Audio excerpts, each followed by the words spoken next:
बिस्मिल्लाहिर्रहमानिर्रहीम। ये एक छोटी सी वीडियो है और ये आपके लिए एग्ज़ाम पॉइंट ऑफ व्यू से बहुत ज़्यादा इम्पॉर्टेंट है। इसीलिए इसे मैं अलग से आपको बना कर दे रही हूँ, क्योंकि ये आपके लिए शॉर्ट क्वेश्चन और एक रीज़न के तौर पे भी आ सकती है। हमारे पास है rate of breathing during exercise. आपने नॉर्मली नोट किया होगा कि आप जब एक्सरसाइज कर रहे होते हैं तो आपकी ब्रीथिंग बढ़ जाती है। सबसे पहले ब्रीथिंग क्या होती है? ब्रीथिंग एक ऐसा प्रोसेस है जिससे आप सांस को यानी कि एयर को इनसाइड इनहेल करते हैं और फिर एक्सहेल करते हैं। ब्रीथिंग एक इनवॉलंटरी प्रोसेस है।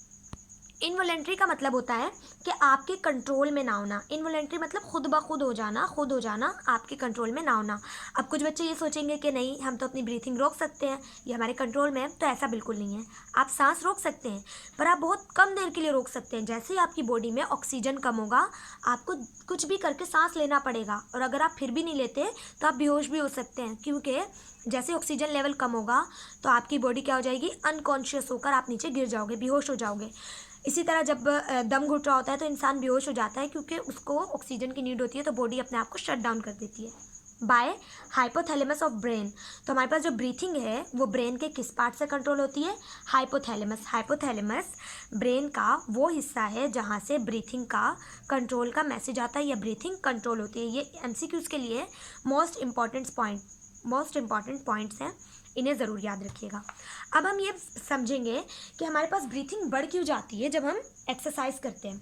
तो होता क्या है, आपको हर चीज़ करने के लिए, मतलब आपको कुछ भी वर्क करना है तो आपको उसके लिए चाहिए एनर्जी। ये बात तो पता होनी चाहिए आपको कि आप कुछ भी कर रहे हैं, आपको उसके लिए चाहिए एनर्जी, और एनर्जी आपकी बॉडी मांगती है एटीपी की फॉर्म में। तो इसकी फुल फॉर्म होती है एडिनोसिन ट्राइफॉस्फेट।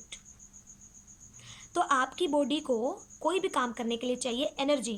तो एनर्जी की जो करेंसी है, जो यूनिट है, जो चीज़ है, वो है एटीपी। अब आपकी बॉडी को चाहिए एटीपी। एटीपी आपको कैसे मिलता है? ग्लूकोज के ब्रेक डाउन से, ग्लूकोज के टूटने से। ग्लूकोज टूटेगा तो बदले में क्या निकलेगी? एनर्जी निकलेगी। अब ग्लूकोज कैसे टूटता है? ड्यूरिंग रिस्पायरेशन टूटता है। किसकी मौजूदगी में? ऑक्सीजन की मौजूदगी में। तो जब ग्लूकोज टूटता है ऑक्सीजन की मौजूदगी में तो रिस्पायरेशन होती है और एटीपी मिलता है, जिससे हम करते हैं काम। अब क्या हुआ, मैं एक्सरसाइज कर रही हूँ, मैं काम कर रही हूँ और मुझे चाहिए एनर्जी। तो एक्सरसाइज तो मैं बहुत ज़्यादा कर रही हूँ ना, तो मुझे ज़्यादा एनर्जी चाहिए। अब ज़्यादा एनर्जी चाहिए तो ज़्यादा ग्लूकोज टूटेगा, पर ग्लूकोज तो मैं सांस के ज़रिए ले रही हूँ, तो ऑक्सीजन ज़्यादा कैसे आएगा? तो होता क्या है कि ग्लूकोज बग़ैर ऑक्सीजन के टूट जाता है। बग़ैर ऑक्सीजन के ग्लूकोज टूटने लग जाता है, ब्रेक हो जाता है।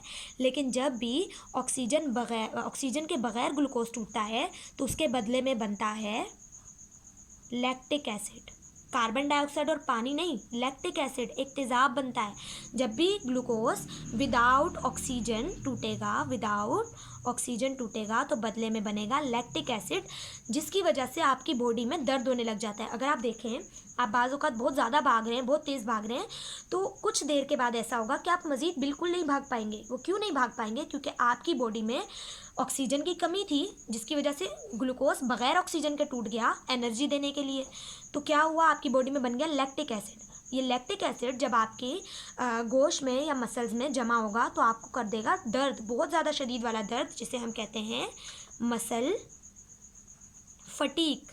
फटीक का मतलब बिल्कुल मसल का थक जाना, तो मसल फटीक हो जाता है।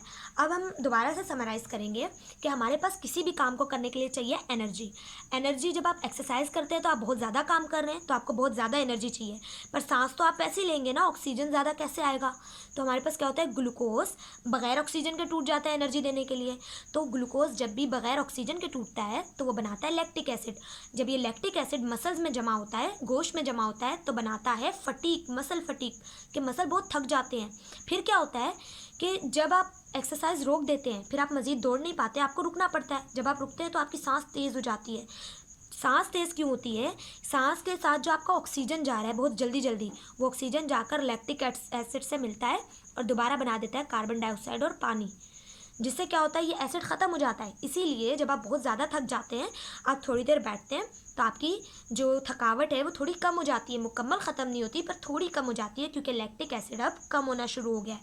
अब क्या होता है, जैसे ऑक्सीजन आता जाएगा लैक्टिक एसिड ख़त्म होता जाएगा। एक वक्त ऐसा आएगा जब मुकम्मल लैक्टिक एसिड ख़त्म हो जाएगा और मसल्स भी क्या हो जाएगा, बिल्कुल ठीक हो जाएगा। अब कितना ऑक्सीजन चाहिए इस फटीग को ख़त्म करने के लिए? अब जितना ऑक्सीजन इस फटीग को, इस दर्द को, इस लैक्टिक एसिड को ख़त्म करने के लिए चाहिए, उसे कहते हैं ऑक्सीजन डेप्थ। ये आपकी डेफिनेशन पूछी जा सकती है। आपको पूछा जा सकता है कि ऑक्सीजन डेप्थ क्या है, तो आपने लिखना है कि द अमाउंट ऑफ ऑक्सीजन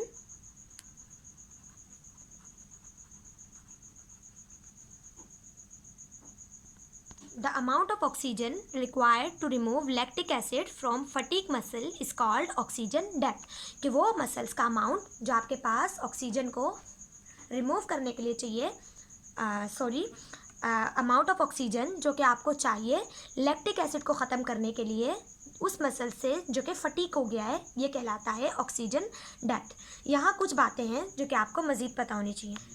अब वो बात ये है कि जब भी ऑक्सीजन की मौजूदगी में ग्लूकोज टूटता है, देखो रिस्पायरेशन का मतलब होता है ग्लूकोज का टूटना। जब ग्लूकोज ऑक्सीजन की मौजूदगी में टूटे, इसे कहते हैं एरोबिक रिस्पायरेशन। एरोबिक रिस्पायरेशन, ये बात बहुत इंपॉर्टेंट है। जब भी ग्लूकोज ऑक्सीजन के साथ टूटे, इसे कहते हैं एरोबिक रिस्पायरेशन।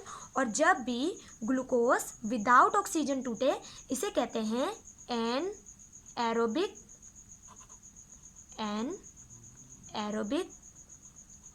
रिस्पायरेशन। तो ये बातें मोस्ट इंपॉर्टेंट थी इस लेक्चर की।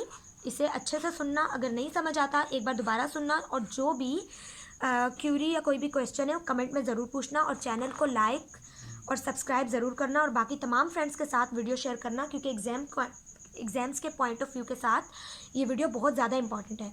और बाकी ये कि हम MCQs वगैरह भी डिस्कस करेंगे, और इस चैप्टर से रिलेटेड मैं मज़ीद वीडियोस भी बना चुकी हूँ।